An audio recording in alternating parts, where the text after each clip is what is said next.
Hello नमस्कार दोस्तों। इस वीडियो में हम भारत और ईरान के बीच में अंतर्राष्ट्रीय संबंधों के बारे में थोड़ा ब्रीफ में चर्चा करेंगे और समझने का प्रयास करेंगे कि भारत और ईरान के बीच में ऐतिहासिक संबंध किस प्रकार से रहा है। वर्तमान में ये मुद्दा चर्चा में इसलिए आ गया है क्योंकि चीन जो है वो सऊदी अरब और ईरान के बीच में एक अच्छा रिलेशन बनाने का प्रयास किया है, क्योंकि ईरान और सऊदी अरब के बीच में संबंध जो है वो 1979 के बाद से ही अच्छे नहीं रहे हैं। क्योंकि 1979 में ईरान में क्रांति हुआ था जिसे कहा जाता है ईरानियन क्रांति या इस्लामिक रिवॉल्यूशन भी हम कह सकते हैं उसको। ईरान की क्रांति हुआ था, उसके बाद से ईरान में पहले क्या था, मतलब अच्छा शासन हम नहीं मान सकते हैं, लेकिन 1979 की क्रांति के बाद में ईरान में एक शिया लोकतांत्रिक गणराज्य की स्थापना हुआ। शिया मीन्स कि वहाँ पे शिया का शासन होगा, शियाओं का ज़्यादा प्रभुत्व होगा, और लोकतांत्रिक मीन्स डेमोक्रेटिक। पहले क्या था, राजशाही था, लेकिन 1979 की क्रांति के बाद में वहाँ पर लोकतांत्रिक डेमोक्रेटिक गवर्नमेंट आई। और पहले शियाओं का शायद वर्चस्व ज़्यादा रहा ना हो, लेकिन 1979 के बाद से शियाओं का वर्चस्व ज़्यादा बना रहा। तो ऐसा एक गणराज्य बनाया। गणराज्य मीन्स होता है जहाँ पर जहाँ की राष्ट्रपति और जहाँ के प्रधानमंत्री दोनों जनता के द्वारा प्रत्यक्ष या अप्रत्यक्ष रूप से चुने जाते हैं। मोटी मोटा उसे गणराज्य कहा जाता है।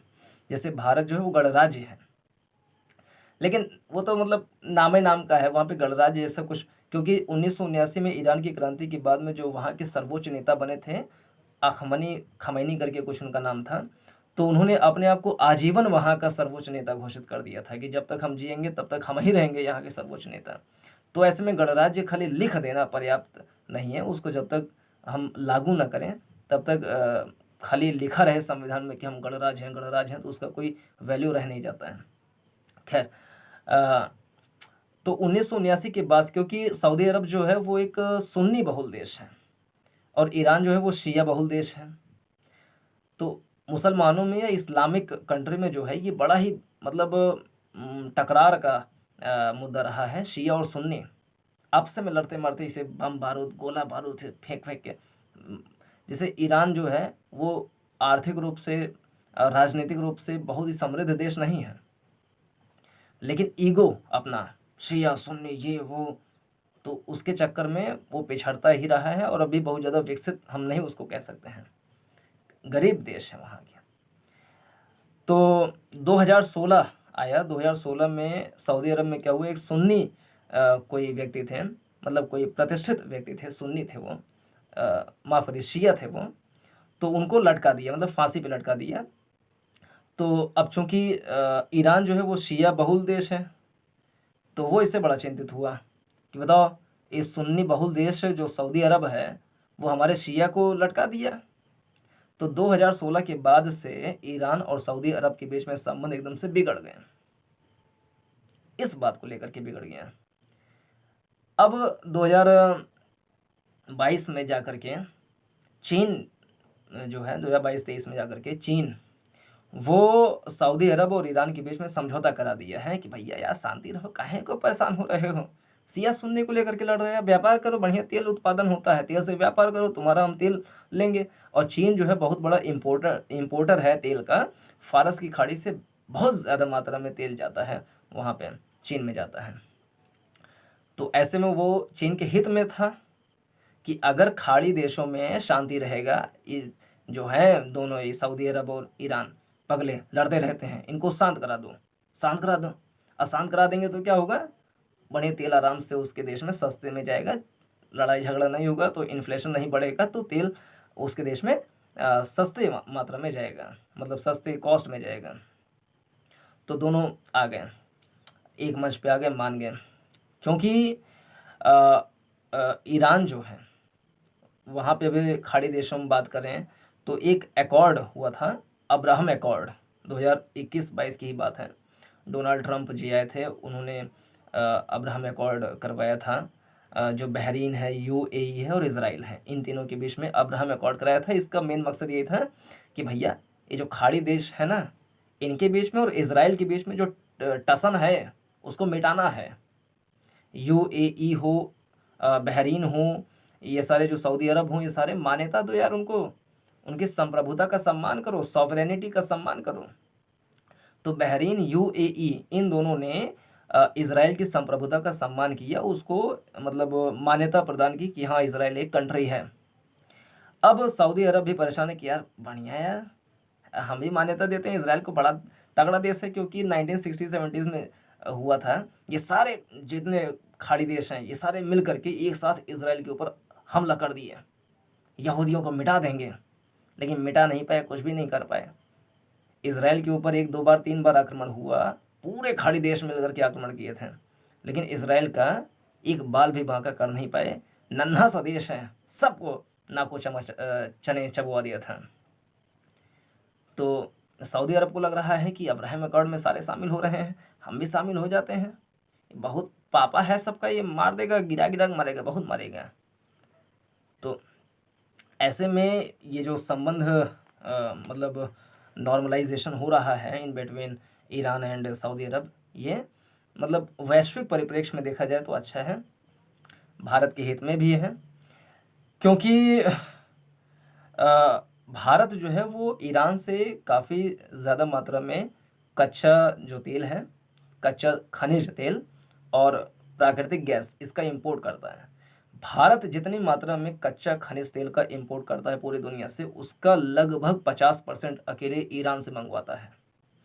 और दुनिया से जितना प्राकृतिक गैस का इंपोर्ट करता है भारत, उसका लगभग 70% से ज़्यादा ही ईरान से इंपोर्ट करता है। तो प्राकृतिक कच्चे तेल जो है, कच्चा खनिज तेल और प्राकृतिक गैस, इसके इंपोर्ट के लिए ईरान भारत के लिए एक बहुत ही इम्पोर्टेंट कंट्री है। 2018-19 के वित्त वर्ष के अनुसार भारत और ईरान के बीच में जो व्यापार हुआ था, वाणिज्यिक संबंध जो बने थे, वो लगभग पहले 17 बिलियन अमेरिकी डॉलर के आसपास का व्यापार रहा था, जिसमें से भारत ज़्यादा मात्रा में इंपोर्ट करता है। लगभग 13.5 बिलियन अमेरिकी डॉलर का भारत ने इंपोर्ट किया था कच्चा खनिज तेल, कच्चा खनिज तेल हो गया, प्राकृतिक गैस, कीमती पत्थर और कांच और कांच से बने उत्पाद जो होते हैं, इन सब का इंपोर्ट भारत किया था, और 3.5 बिलियन डॉलर का ही भारत एक्सपोर्ट किया था टू ईरान। उसमें चावल, चाय, फार्मास्यूटिकल जो ड्रग्स वगैरह, ड्रग्स माने वो ड्रग्स नहीं, हेरोइन, ये सब चीज़ें माने दवाइयाँ, वो एक्सपोर्ट किया था भारत 2018-19 में ईरान को। तो ऐसे में वाणिज्यिक संबंध भी बड़ा इंपॉर्टेंट है भारत और ईरान का। अगर ईरान में, सऊदी अरब में शांति रहता है तो ये भारत के पक्ष में है, क्योंकि काफ़ी समय से ऐसा था कि अमेरिका जो है या पश्चिमी जो देश हैं, वेस्टर्न कंट्री हैं, वो सैंक्शन लगा दिए थे ईरान के ऊपर कि अगर कोई भी देश ईरान के साथ में व्यापार करता है तो भैया अमेरिका जो ना काटसा वाटसा पता नहीं क्या क्या कानून बना रखा है कि संबंध तोड़ लेंगे, तुम्हारे ऊपर सैंक्शन लगा देंगे, ये कर देंगे, वो कर देंगे। अमीर देश है, धमकी देता रहता है। तो भारत भी ज़्यादा मतलब अपना व्यापारिक संबंध ईरान के साथ में स्थापित नहीं किया, अमेरिका के मतलब प्रभाव के कारण। और अभी चीन ने समझौता करा दिया है, ईरान और सऊदी अरब के बीच में समझौता करा दिया है। तो ऐसे में अमेरिका का प्रभाव जो यहाँ पर ज़्यादा था वो धीरे धीरे कम होता दिखेगा। हालांकि यूएसए, यूएई, इज़राइल और इंडिया, इन चारों देशों का एक संगठन बना भी, मतलब पिछले ही साल, हाल ही फिलहाल में बना, पिछले साल बना 2022 में, जिसको I2U2 कहा जाता है। तो I2U2 में भारत शामिल है, उसको क्वाड एक प्रकार का हम कह सकते हैं, पश्चिमी क्वाड कह लें।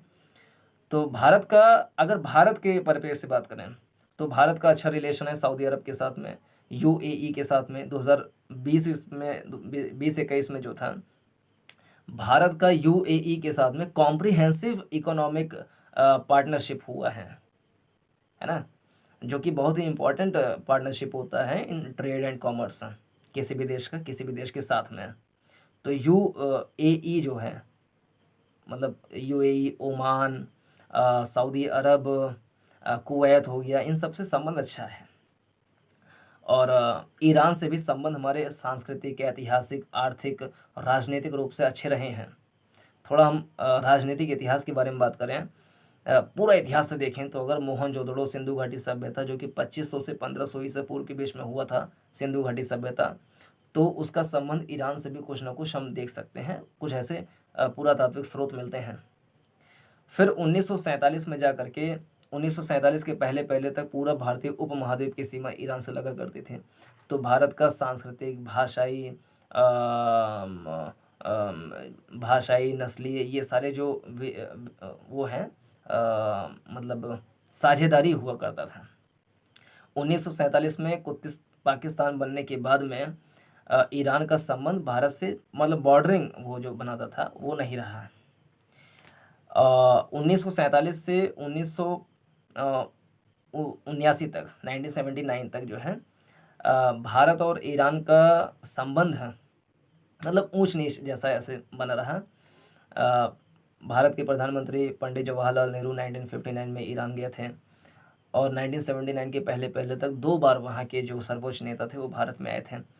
1974 में इंदिरा गांधी गई, 1977 में मोरारजी देसाई गए, 1993 में पीवी नरसिम्हा राव गए, 2001 में अटल बिहारी वाजपेयी गए और 2001 के आसपास में ही तेहरान घोषणा पर हस्ताक्षर हुआ था। तो राजनीतिक संबंध मतलब ठीक ठाक रहा है। 1955 में यही थोड़ा सा गड़बड़ हो गया था कि एक बगदाद घोषणा जो कि यूएसए के द्वारा बनाया गया एक संगठन था जिसमें पाकिस्तान शामिल था, सेंटो जिसे कहते हैं, सेंटो CENTO, उसमें ईरान भी शामिल हो गया। तो ये गड़बड़ हो गया था। तो 1960 में ही जा करके लोकसभा में एक भाषण में नेहरू जी ने यह भी कहा था कि मतलब ये गड़बड़ हो रहा है, ईरान को उसके प्रभाव में नहीं आना चाहिए था, बहक गया है, बच्चा है, बहक गया है। वाणिज्यिक वाला हम बात किए, वाणिज्यिक संबंध कैसा रहा। अच्छा, 1979 के बाद में वहाँ पे शिया लोकतांत्रिक गणराज्य की स्थापना हो गया था। और एक और गड़बड़ हो गया कि 1947 में जब पाकिस्तान बना तो पाकिस्तान को मान्यता देने वाला पहला देश ईरान था। मतलब ठीक है, अभी वर्तमान में देखें क्या महत्व है भारत का ईरान के साथ में। तो एक तो कच्चा तेल, पेट्रोलियम पदार्थ, ये 2 चीज़ बहुत ही इंपॉर्टेंट है और नज़दीक भी है भौगोलिक रूप से, आराम से उधर हारमुज जल संधि से पार किए, अरब सागर पार किए, सीधा मुंबई गुजरात आ गया, अपना तेल वेल रिफाइन किए, फिर पूरे एक्सपोर्ट कर दिया, नेपाल, भूटान, बांग्लादेश, यहाँ सब भी एक्सपोर्ट कर दिया। तो व्यापारिक नज़रिए से बहुत ही महत्वपूर्ण है ईरान भारत के लिए। तो बहुत सारे मुद्दे हैं, इसमें इतना ही रखते हैं, बाकी अन्य जो चीज़ें हैं उसको हम किसी अन्य वीडियो में बात करेंगे। पूरा देखने के लिए धन्यवाद। नमस्कार, जय हिंद।